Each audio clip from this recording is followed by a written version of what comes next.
All right, bang. Today is Thursday. It is May 16th. Welcome to the Dog Walk presented by Barstool Sports. I'm joined by Chief again. We heard from you 2 weeks ago on a Thursday episode. Yep. We talked about CIA, I believe. Yeah, it was Gary Francis Powers. Yes. The YouTube pilot got shot down. Today we got another interesting topic. We teased it yesterday on the free swim. It's about a mice colony. Yeah, it's an experiment. It's Yeah. an experiment. John Calhoun. Yeah, so I loved the research into this topic, so I'm excited to hear more from you. And yeah, we'll get into it. Before we do, though, I want to talk about Chicagoland Chevy dealers. Summer road trip season. I mean, it's here.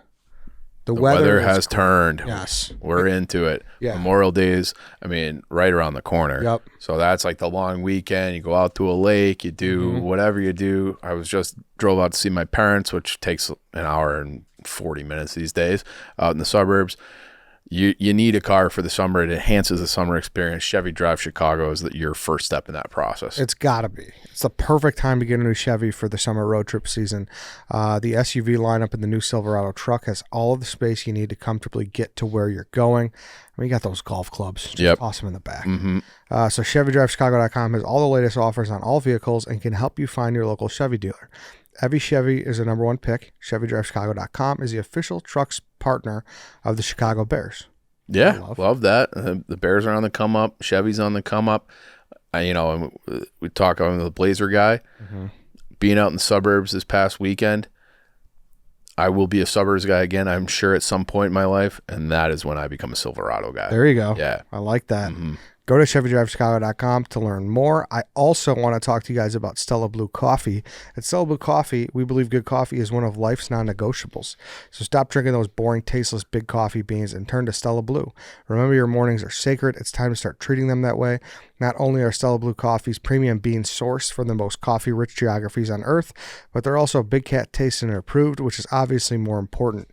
Stella Blue Coffee's delicious roasts are available in cold brew, K-Cups, ground, and whole bean formats to seamlessly fit into your morning coffee routine, and every bag sold helps save dogs. So head to your local Jewel Osco or Mariano's today to find the very best deals on Stella Blue Coffee, or use promo code WALK for 20% off any order of $25 or more on StellaBlueCoffee.com. Take back your morning with Stella Blue Coffee. All right. The Great Mouse Experiment. Yeah, so it's the official name of it is Universe 25. And it was developed by this guy, John Calhoun, who's like a biologist and like a behavioral scientist. And so he's done a ton of different studies with mice, like very like interesting stuff, and like kind of always tries to relate it to humans. And some people think that that's silly, but it's really not. Like every animal on Earth, like lobsters, etc., we all run on the same like neurochemistry, like same endorphins, all these different things that your oxytocin, all serotonin, all these things that your brain releases or creates when you're happy, sad, scared, etc. Your neurological chemical response is triggered by all the same things, or they create all the same things, no matter if you're a lobster, a mouse, or a human being. Obviously, like, we're way more complex. We're self-aware, all those sorts of things. But when you get right down to it, there is value in studying these other animals because we're so biologically similar. So that's why a lot of mice are used for these studies. And he's had other ones where he'd study like 2 mice. And if you have let's say you have a mouse this is unrelated, but I just love this fact. You have a mouse that is like 30% bigger than another mouse, and they engage in play. Like they play, especially when they're young, they play and they wrestle around, like just like kids would do. And if you have the bigger mouse, if the bigger mouse wins every single time, then the littler mouse will just be like, I'm not playing with you anymore. So then neither one of them get to play. So then they figured out that the bigger mouse will let the littler mouse win like 20 to 30% of the time, because then it's mutually beneficial, because the big mouse still wants to play and wrestle. That mouse figured out that if I just win every single time, then I don't get to play anymore. How do they know the mouse is throwing the match, though?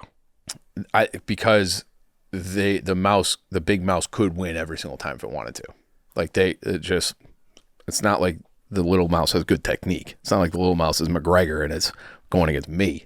It's like, if there's a McGregor-sized person without the training, I would beat that mouse or beat that person 100% of the time because I'm 50 pounds heavier and whatever. So they engage in play, and they figured out that if that bigger mouse doesn't let the little mouse win every once in a while, then nobody gets to play. So they figured out that the big mouse does take a. I've got a lot to say about that, but this is for the sake of the real conversation. Yeah, we'll move it along.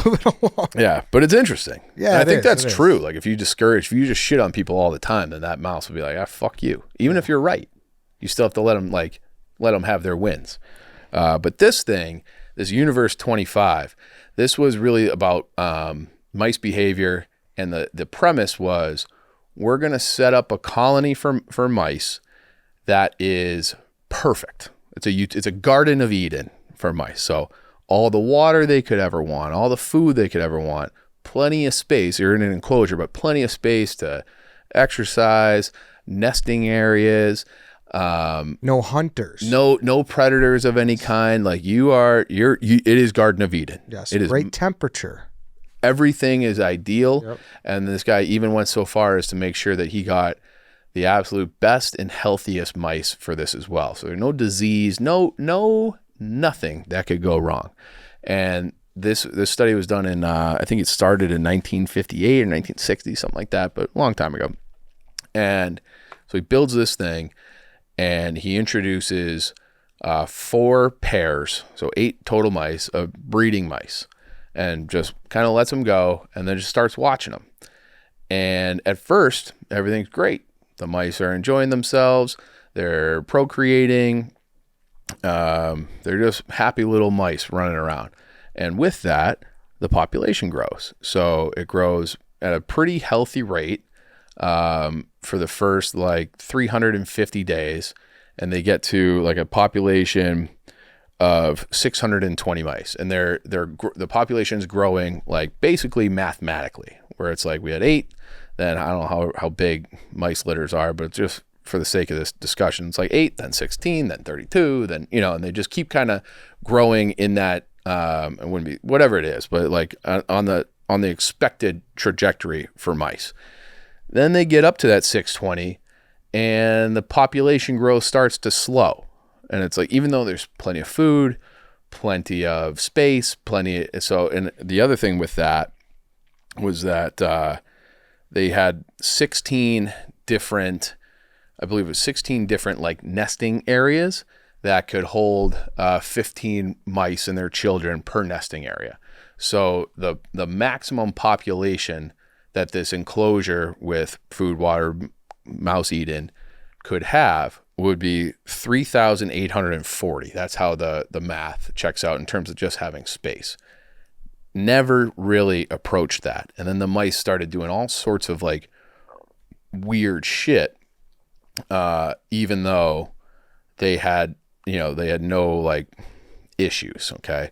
So the first thing that, the population tapered off, and the growth rate really slowed, and it peaked around 22, it peaked at 2,200 mice. But again, that's the peak when you would think all right, there's plenty of room, there's plenty of space. You should be able, you would think that it would get to that 3,840 at some point because you've set it up to be that way. It never got there. It got to 2,200 and then collapsed. And the mice, after a while, they started, they had certain mice who would just decide, we're not engaging in any of these. We don't want to do anything. We don't even want to procreate anymore. So you had certain mice that would be very antisocial. They would move themselves up to the upper area, males and females, and they would call them the beautiful ones because all they would do is groom themselves. They would just lick their coats, pick at their nails, and they were just these beautiful, perfect mice, but they would not procreate. They're just fuck it. We're up here. We're just kind of self-indulgent mice, and they wouldn't engage in any normal mice behavior.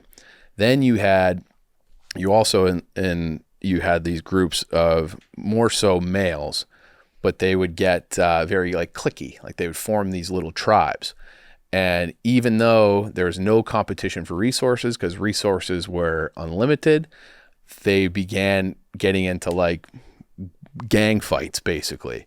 And they would fight. And that's another reason why Calhoun called the group that secluded themselves, he called them the beautiful ones, because the other mice would all be all like scarred up and have these battle wounds from engaging in violence when there was no need to, because again, there's no competition for females because it's like a 1-to-1 ratio, males to females in this mouse colony.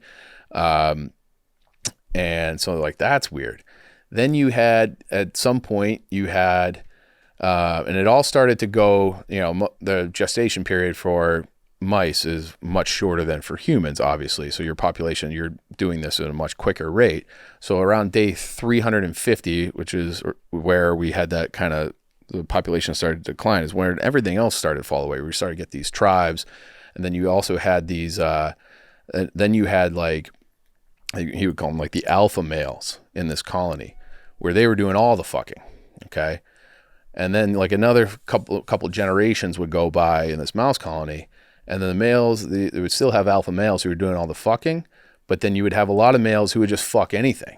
So like you started seeing like gay mice. It would start, the males would fuck each other, which was like that. You don't really see that very often in the wild, which is peculiar, but like much higher rates of homosexuality among mice. Then you would have the females the ones that were getting pregnant and having litters would abandon their child, their young, which is, you never see that in the wild. Sometimes in the wild, the males will eat the babies, because they, like, you see this with bears. So when they come out of hibernation and the mom has a couple of cubs, the biggest threat to the bear cubs are the male bears, because there's something in nature where the mother bear can't get pregnant if she has the cubs around her. So and then she won't want to have sex. So the bears will be like, well, I'm just going to kill these cubs. So then the mother then becomes fertile again. So she's always trying to like shield her cubs from the male bears, because the bears just want to like, hey, I'm trying to get laid again, because they're just programmed that way. And they know if they kill the bears, then the mother will want to kill the cubs, and the mother will be fertile, which is a very weird, like, metabolic thing that happens. That's wild. Yeah, it's very, very weird.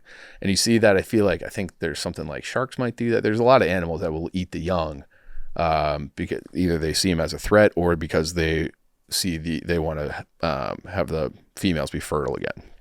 So you started seeing them like they would give birth and then just abandon them, and they'll leave them to die, which is crazy. Then you even get to the point where, even though there's food everywhere, they engage in like cannibalism. So they start, like, the gang wars turn into like, yeah, we're going to kill you, and then we're actually going to eat you, and they'll eat some of the young. Okay, so then you start having like this, you get up to this 2200 mark, and then you see the population really start to collapse, because you have a lot of like just warfare for no reason. And you have these mothers and, these males that are just like, fuck having sex. Like, who cares? And passing on our genes. And we're just gonna, and then the population went from 2,200. And then by like right after, I think the total experiment was a little over 1,500 days. By like 1,520 days, the entire colony was dead. Even though they never stopped supplying food, never stopped supplying water, kept everything perfect, the whole population collapsed. So this was in the 60s, and it was this article, the findings were published in Scientific American, and it really kind of caught fire because people were very worried about overpopulation of the earth. So it was like, oh man, like, could this eventually in some way, shape, or form happen to humans? And you're kind of sort of seeing some of the same things happen now. I think we're a little over 8 billion people. Supposedly, the theorized that the most the Earth can sustain of humans, which, I mean, this could be debated endlessly, but they say the cap would be 11 billion. But because we're not procreating at the rates that we used to. Every Western country in the world is having a population, they're talking about population collapse and decrease. And that's a bigger threat to humanity than overpopulation is what some people are saying. But it's just like people are not, and we've talked about this in other ones, like young people are not as interested in sex anymore. Like high schoolers aren't having sex anymore. Like when we were kids, so it's like, I don't know about you, it's all I thought about from like ages like 12 until 38. Okay. Where it's like just, you're just like obsessed with it. And they just decide not to. And they like the findings, the theory around this is just like, once you get to it, like you just like instinctually, or there's something in you that just knows that like the population is too much. And that's when like the population really takes a hit and everything just goes to hell. And like you kind of saw it, like if you look throughout history like that, there was some similarities to like the collapse, like the Roman Empire, where, you know, there wasn't like, you had everything, you had food, you had water, you had money, you had plenty of women. And then like people started engaging in all sorts of weird stuff. And then, you know, the population, you know, that society collapsed and we enter like the dark ages. And then things kind of rebound and we have enlightenment, and it's kind of like these kind of peaks and valleys kind of throughout history. And now people are like, well, are we at this kind of like tipping point again? And it's like you combine, you never took like a philosophy class or anything, did you? No. No? I did a different elective. I forget what it was. Okay. I didn't do philosophy because the teacher was super hard at Southern. So that was my favorite teacher ever. Shout out Clay Splon. At Berkshire was a philosophy, and that's why I took a ton in college as well. But there was this Russian writer, he was not a quote unquote philosopher, he was an author, Dostoevsky, and he said, he has this quote where it's like, give man economic prosperity such that he should have nothing else to do but sleep, eat cakes, and busy himself with the continuation of the species.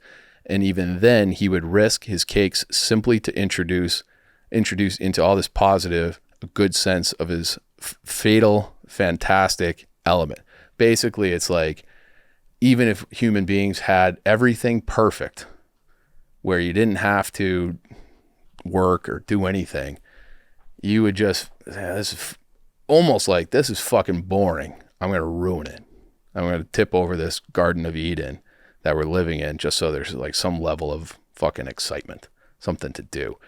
And that's kind of where like this Calhoun set up other experiments with mouse colonies after Universe 25, where he set up like different things where mice could be creative in a way, like they're problem solving. They got to find, and he would do all sorts of experiments where like you could, I don't know if this was him exactly, but there was another mouse experiment where you put them in a maze, okay? And you would give mice a taste of cocaine. And then you put them in a maze, and the maze, they could either go to the food or they can go to the cocaine, and they would go to the cocaine every single time until they died.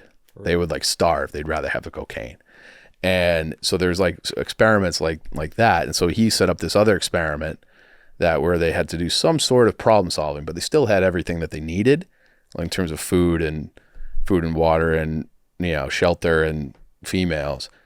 And then the mice that were engaging in the problem solving, the creativity, those mice, their population never really got funky, like they, and did anything weird. They would then flourish, while the others who wouldn't engage in like the problem solving, they would revert into like what we saw in Universe 25. So it's like, is it really about the population and overpopulation, or is it about people just need purpose? And that's kind of where it is. And it's like, so then it's like you fast forward to, remember who was the guy's name? Andrew Yang. Mm-hmm. Okay. So what year did he run in? 20 or 16? I think he ran in 20. I think you're right. Yeah, I think it was 20. Okay. So Andrew Yang, like he became, and I think he ran for mayor of New York City, I think too. That was afterwards. Yeah. And which is why I thought it might have been 16. But Yang like became popular, and he's some sort of business guy. But his big issue was universal basic income. Like the government should just give people money so that, they have their basic needs covered. And then his theory was that once you have your basic needs, and it's not just him, but once you have your basic needs covered, then people would have more time for, creativity. So you can come up with a new product. You could come up with, whatever. You can be an artist. You can be, an artist, a musician, something like that, something that you're genuinely passionate. You have more time for your passions if you didn't have to be fucking slave to, pay your mortgage, pay your rent, have food on the table, because all that stuff would be covered by checks from the government. That was like his idea. And you can make an argument that was one of the reasons why civilizations started in the first place, was because once we didn't have to spend all of our time hunting and gathering and building these shelters and tracking herds and all this shit, we figured out agriculture. Once they figured out agriculture is when people think that that's when civilization really started, because you would have more time to like, I'm actually going to look at all these stars and I'm going to chart the universe and I'm going to come up with math. I'm going to learn how to build these megalithic giant stone structures and all, go back to the Tepe and pyramids, all these different stuff that we thought about, because you never had time for any of that while you're like, I'm tracking this buffalo so we can live. Okay. So that was kind of his thinking, where it's like, we just got to give people more time so they'll have, or more money and more resources, so they'll be able to pursue their passions. But it's kind of like a double-edged sword, where it's like, is it more Dostoevsky, where if you give everybody everything, that they'll just like tear it all down just for the novelty of it, kind of, because it's like, it's boring and you have no real motivation to do anything.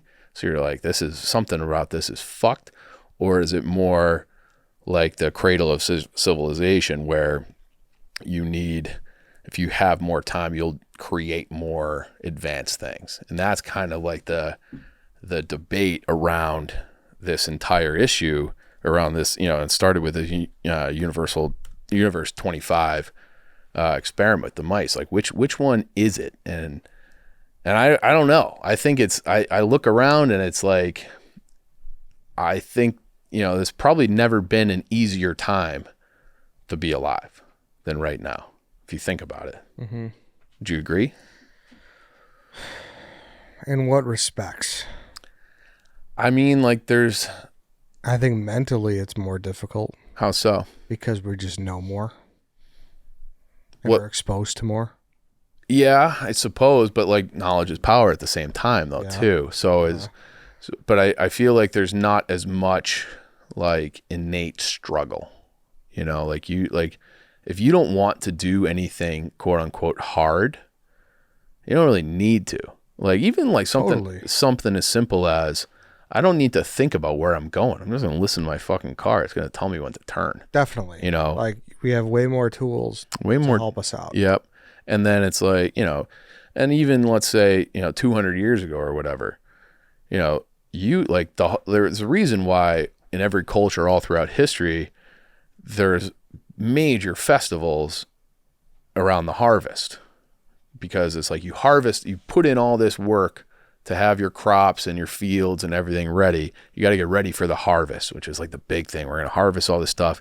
And why are we doing that? Because we got to have all this food and nutrition and stuff stored away the right way to prepare for the winter, because surviving the winter, no matter really where you are, is fucking hard. It's hard to survive the winter. Mm-hmm. So you build out your entire civilization around the seasons, because for a quarter of the year, it's going to be tough sledding.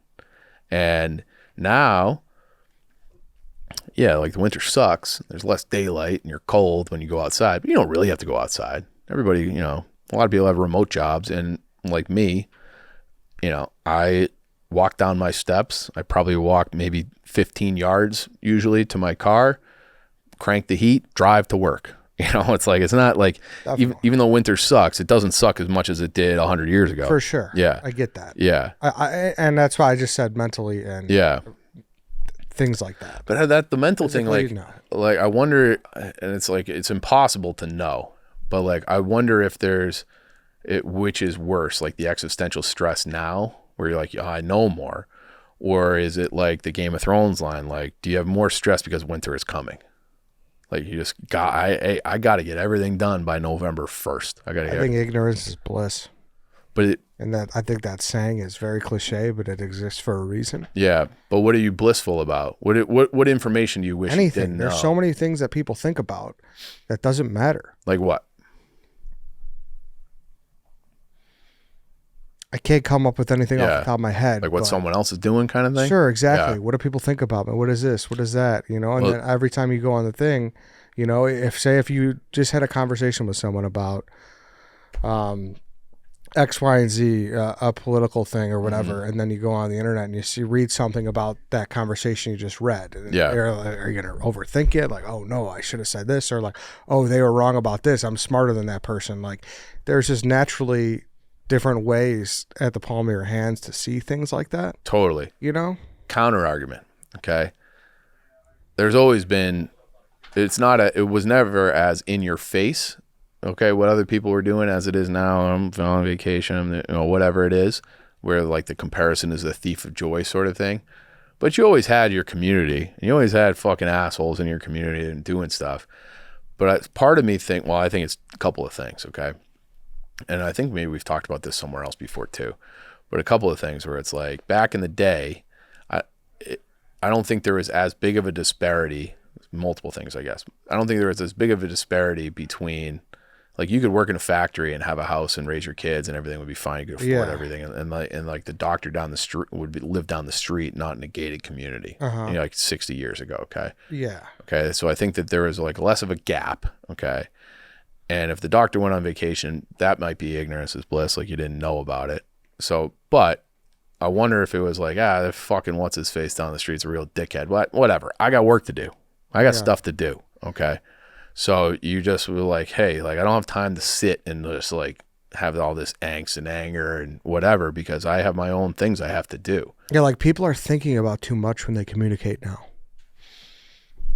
How so, I guess. You have a conversation with someone. Yeah. And there's all these caveats. There's all these things where it's like, oh, I want to make sure I layer this way or that way. It's like, well, it's okay if they think. Yeah. Does that make sense? Totally. And I have conversations like this all the time with my girlfriend. And I'm just like, hey, counterpoint, who gives a fuck? That's, like who cares? Yeah, when you realize like. Yeah. If it's just people like, if you're sitting in the yard having a conversation, it doesn't matter. I personally think I feel better and happier when I'm busy. Like I'm less concerned about like even here, all right, where it's like, like I had a full day of stuff today, across the board. And if there are days where I feel like my workload is a little bit lighter and I see Dave is doing something, and it's like, oh, fuck, like like you think about it where it's like, if I don't know what Dave's doing today, but I got a full day. So I don't worry about anybody else. Cause I was, five different shows to record today. For sure. So I think that is maybe like, I do think things are just kind of maybe just too easy. And like, we're getting into this mouse population. We're like, oof, like I'm not going to cook. I'm going to just order it. Fuck it. And it's just a touch of a button. You don't have to think. You don't have to prepare. You don't have to have any real skills. You see fucking Stephen Che can't even grill a burger. Guy's 38 years old. He's never grilled a burger before. That's crazy. That's fucking insanity. That's wild. Okay. But why would he, but you don't need to be able to cook in this day and age. Yep. But like 30 years ago, just 30, you had to be able to cook somewhere, one way or another. You had to be able to make something. And now you don't. You can be fucking Stephen Che grilling burgers in a kitchen and not being able to do it at 38 years old. That's fucking crazy. It's not against Stephen Che. I just think that's like the way it is. It's kind of against Stephen Che because that's fucking absurd. But sure. That is. I just think our brains have just been so conditioned to see things. And it's good to see multiple perspectives, don't get me wrong. But I think they've really pounded in our head. It's definitely in your face more now. That's what I'm saying. And I'm not trying to make this like a PC thing or anything, but PC, sorry. Not trying to make this that, but no, it definitely is a thing though. You could tell when it's like, I know you're just echoing that. Yeah. In a conversation, I know you're just echoing that because like it's quote unquote the right thing to do. Yeah. And that's where it's like, I don't. You want to be on the right side. Yeah. Yeah, I think there's a lot of that. And you just kind of want to be like, dude, it's just, Yeah. Like I also feel like it's very hard for people to be like, I don't know. very hard for people to say, I don't know. I don't really know dick about anything. We're talking about fucking mice, all day. I don't really know. It's interesting to me. I talk about things that are interesting to me. I don't really know. Yeah. It's just like kind of these things I noodle around in my head. But I do feel like there's also like, I do think social media is probably a net negative, as great as it is, and like our jobs depend on it. It's probably a net negative for the world. There's that psychologist Jonathan Haidt. Have you heard of him? He was a professor at like UVA and NYU.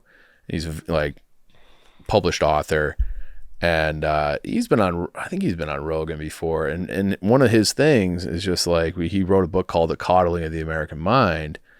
We're talking about children, how everything's like so protected and so easy and used to just play outside, and like and he thinks that like the group of kids today that are in like their 20s, when they grew up, all of their play, and this is obviously a thing for kids today too, was supervised. Where when I was a kid, and certainly not, we had some of that, it was like trending that way. But like my parents' generation, they would just play outside unsupervised for hours.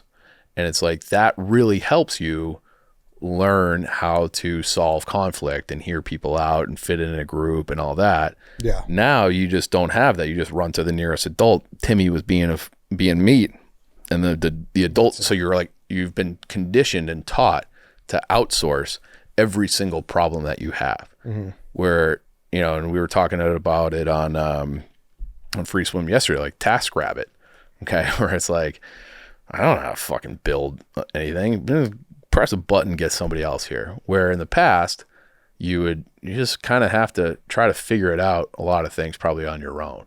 And that was a struggle. And there's like merit and value in struggling and learning how to do things. And that is why I also think YouTube is awesome. Like it's like the same, it's like, social media bad, but internet probably net very good. Like I learned how to change oil on a car from YouTube, change headlights, build shit. I'm not great at any of that, but I can do the minimum because I have like instant tutorials at my fingertips at all times. Yeah, if we break a chair nowadays, we just buy a new one. That too. It's just we don't. And I also figure out how to fix it. I also feel like that's probably a function of why things are not necessarily built to last anymore either. Yeah. Like, just get another cheap piece of shit. One, yeah. My biggest takeaway going back to the mice was that I think, like, where do humans seem like they have the most angst? Like, there's one social setting that like instantly popped into my mind, and it was lines. Lines? Yeah, just like lines. Yeah. A lot of people, you're waiting, you're agitated. I don't know. That's just like what popped into my head, like first and foremost, where it's just like everyone just. Brother, I fucking hate lines. Everyone hates lines. Yeah. The other thing that was interesting about that, though, with Universe 25, is that he had built out these 16 different nesting areas, like we said. But mice they left a bunch of them empty. So the mice would choose to be in the overpopulated, miserable kind of tribal gang warfare areas, as opposed to being like, I'm just going to go over there and just live.